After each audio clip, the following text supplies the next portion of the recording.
ಇದೇನು ರೇಣುಕೆ, ನಡೆದೇ ಬಂದಿದ್ದೀರಿ? ಏಕೆ ದೊಡ್ಡಮ್ಮ, ಏನಾಯಿತು?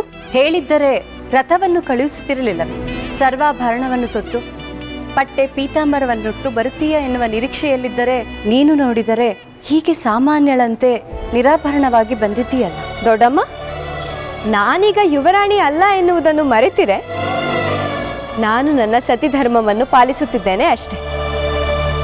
ನಾನು ಇರಬೇಕಾದದ್ದೇ ಹೀಗೆ ದೊಡ್ಡಮ್ಮ, ಇದಕ್ಕೇಗೆ ಬೇಸರ ಮಾಡಿಕೊಳ್ಳುತ್ತಿದ್ದೀರಿ? ನೀವು ಇಷ್ಟು ಬೇಸರವಾದದ್ದನ್ನು ನೋಡುತ್ತಿದ್ದರೆ ರೇಣುಕೆಯನ್ನು ವಿವಾಹವಾದದ್ದೇ ತಪ್ಪು ಎನ್ನುವ ಭಾವನೆ ನನ್ನಲ್ಲಿ ಮೂಡುತ್ತಿದೆ. ಚೇಚೆ, ನಾನು ಹಾಗೆ ಹೇಳಲಿಲ್ಲ. ನೀವಿಬ್ಬರು ಸರಿಯಾದ ಜೋಡಿ, ಅದರ ಬಗ್ಗೆ ನನಗೆ ಯಾವ ಬೇಸರವೂ ಇಲ್ಲ. ಶ್ರೀ ರೇಣುಕಾ ಯಲ್ಲಮ್ಮ